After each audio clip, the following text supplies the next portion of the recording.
Hello Internet, I'm Andrew, and today we'll be counting down the top 10 stupidest people.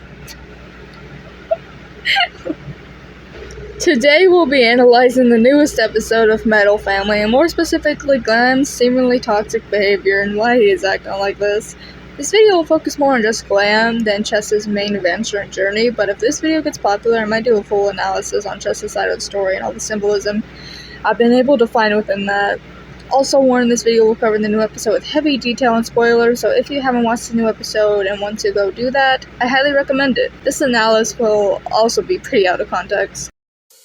Metal Family was a YouTube web series created and put into production in 2018 by Elena Kovalieva, I am totally mispronouncing that, with the help of her husband as well. Being the only two animators on said project, Metal Family itself revolves around an unconventional family of metalheads, and by unconventional, I mean just mentally ill and slightly emo. The characters involve Glam the father, Victoria the mother, and their two sons, D the oldest and Heavy the youngest, as well as Chess, who, while isn't blood related to any of them, is Glam's longtime companion and best friend. We'll be more so discussing Glam's and Chess's friendship in this video and covering whether or not the fandom's romanticized image of their perfect friendship is actually all it's cracked up to be. Spoiler, it doesn't really seem like it. The episode starts with a totally normal morning breakfast. Okay, that was sarcasm. Chess's mom shot herself. Chess's mom, as shown in Season 1, Episode 10, is an alcoholic smoker who rarely ever paid attention to her son, and overall was absent and careless within his life. But anyway, after that, we see early to mid-20s Chess and Glam having I'm not sure it can be called an argument, considering Glam isn't even fighting back. Oh, there you go. Situation is that they're musicians who are supposed to have auditions with a record label, while Glam is getting distracted by trying to find a girl he saw a glimpse of at a coffee shop, which is where he decided to go instead of the first audition. He now chooses to go stalk after the girl instead of going to the second audition as well. Also, yes, this girl is in fact his future wife Victoria, though this is before they officially met her. Chess is understandably upset by this. With Glam's seemingly careless behavior, which is unintentionally trying to ruin his career, he decided to leave, but not before Glam gives him some troubling words. He goes off to have a meeting with Paul, I believe that's his name, I forgot, about how Chess is officially completely solo now and can do it on his own. Paul states he doesn't believe in ex-junkies, and Chess, being unwillingly but still persistently, decided to take what Paul said earlier and change his look. We see Chess having a concert with some of the company's instructed musicians that Chess isn't used to nor really cares about the same way he did his old bandmates.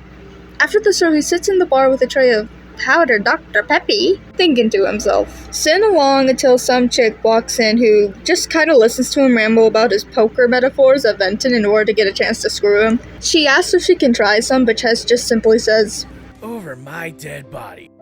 Huh. We see Chess in his afterlife, meeting his recently dead mother. He walks to her crying while she has her arms open to finally embrace her son once again.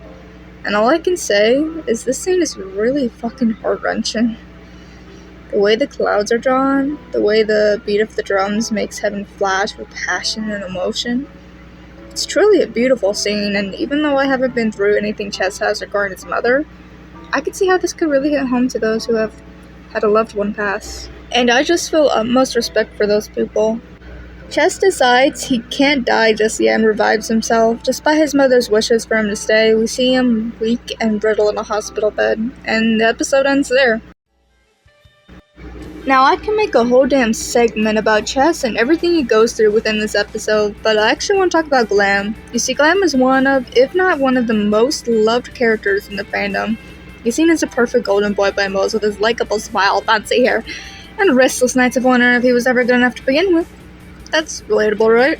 Well, this new episode has left some people with a sour taste in their mouth about Glam. This episode has changed our perspective of him completely, and I think it should be discussed deeply. During the argument scene, Glam seems to just shut down any of Chess's worries or emotions or even basic human concern about this. Chess is angry, sure, but it's for a good reason. Meanwhile, when Chess asks him about it, Glam just blatantly says yes, that he's going to miss the auditions even more so. So this was kind of confusing. I don't want to say it's completely out of character because truly I don't think it is. It just shocks me how he seems so lack of empathy. But that discussion's for later. Afterwards, Glam meets Chess at his car and talks to him. Let me just recite what he said so you can understand. I'm really sorry the whole thing happened, but I can't leave until I find her. Together we went through a lot. We always support each other. Many things we've achieved together. That's why I hadn't left you. I never did all of this for myself. And you? What reason are you willing to come? And do you really want to?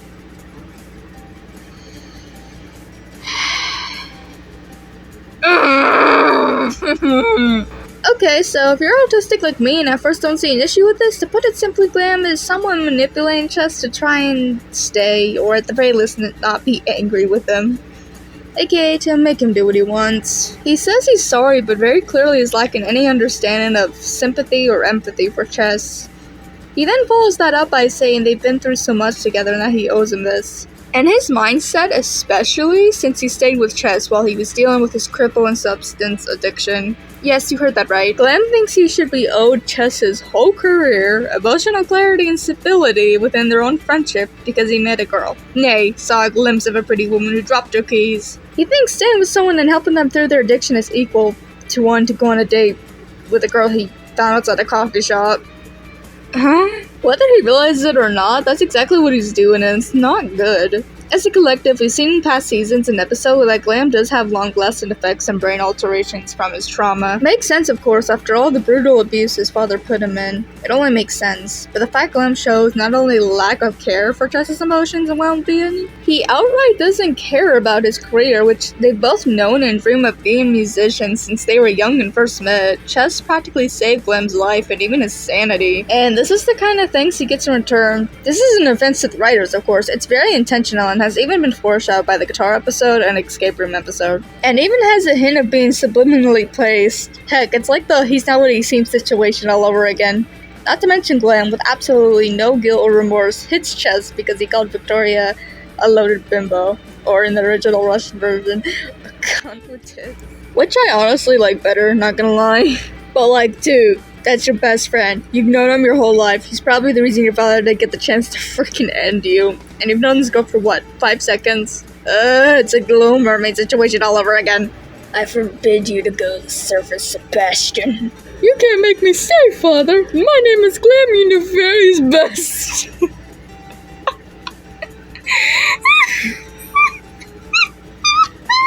Listen, I want to like Glam, and I do. I think he's a beautifully written character. The way the veil was pulled off his marble statue was absolutely magnificent. We already knew Glam had moments of being an awful father, but him being revealed to also being an absolute horrible person in his past is also incredible. Though to be honest, he never grew out of that, but that's more of an opinion. Anyways, this scene made me hate Glam. And that's the point. That's why I love it so much. It's entertaining, infuriating, and pure genius on the creator's part. Gustav, Sebastian's father, Sebastian aka Glam's legal name, well, his father, before he died, was a horrible, abusive, manipulative person. He verbally and physically abused and harmed his children if they don't do everything their father asked them to. Oh, and by the way, I'm saying them plural just because Sebastian also has a sister named Lydia, who also had to endure the abuse from their father. Glam's life was like this throughout his whole childhood. It's all he ever knew. He trained and trained and trained in order to be the best, simply because he didn't have a choice. He had absolutely no other option but to be better than everyone else, because the affirmation and approval his father could possibly give him was all there ever was, the only joy he ever felt.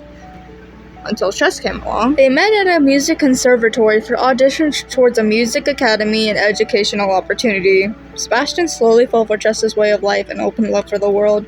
They would sneak out together and play rock together because rock was the key to Sebastian's freedom and journey into becoming Glam. Sebastian was all he ever knew. He knew nothing else. So to see adult Glam turn around in such a way, it's shocking. Glam has always been used to getting what he wanted, either because of his talent, charm, or manipulation. That has been roaming through the how do you say that name?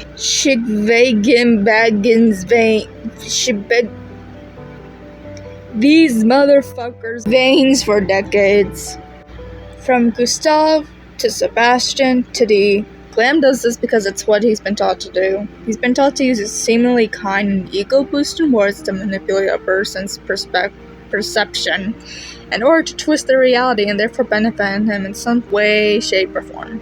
Glam doesn't care about others' emotions unless they benefit him. But back when they were younger, Chess was always there for Sebastian. He got annoyed with his snobby attitude, sure, but he stuck with him.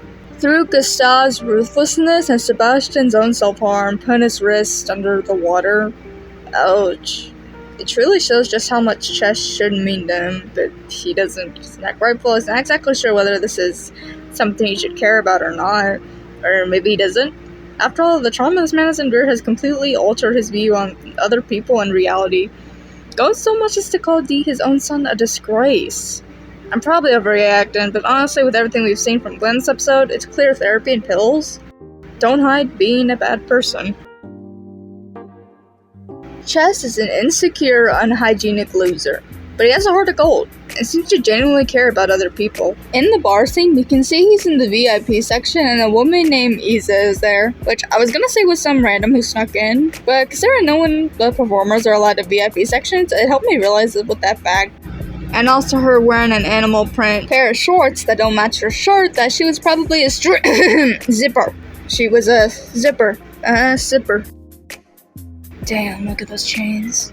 But in all seriousness, Chess is shown to just be going through it. He looks around the bar as everything else is mirroring his past. Quite literally. It was also poked fun at that he was thinking of Glam. Glam completely and emotionally abandoned this man. He left.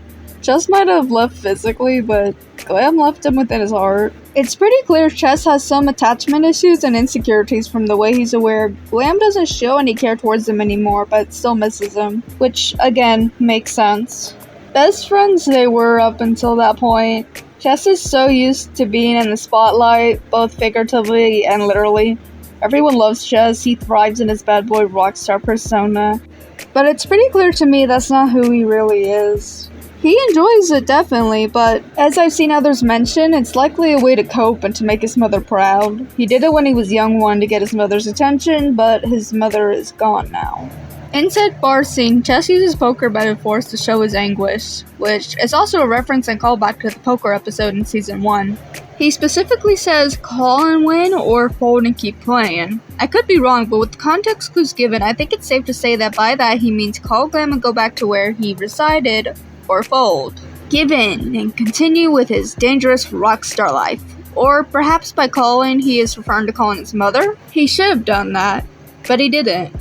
Glam is somewhat dependent on Chess, but nowhere near as much as Chess is to him. One of Chess's first instincts when having to leave Glam is to go back to his substances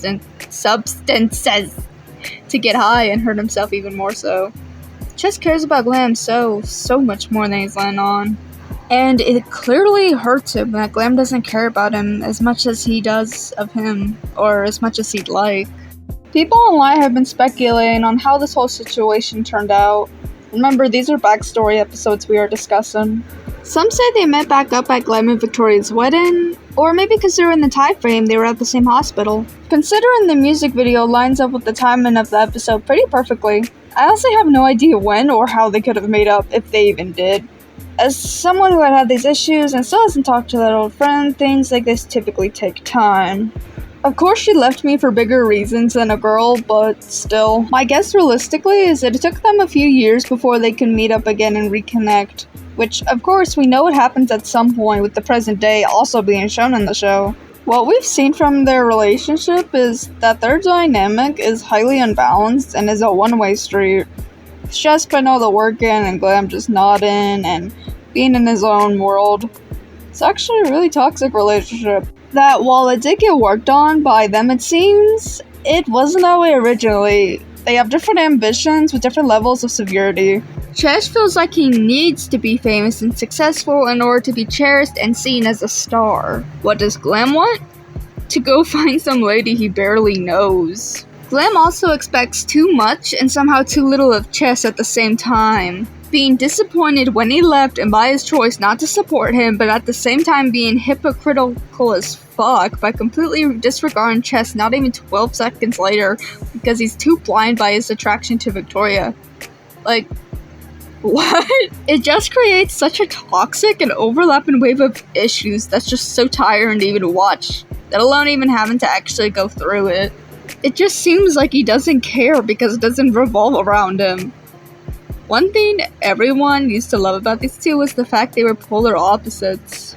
But they are far too different, which honestly wouldn't even be an issue if Glam wasn't so selfish. Selfish? I think I'll end this video here because it's already a really long video and I still have to voice and edit all of this. But I guess my last thoughts on this are, Glam, get over yourself, love.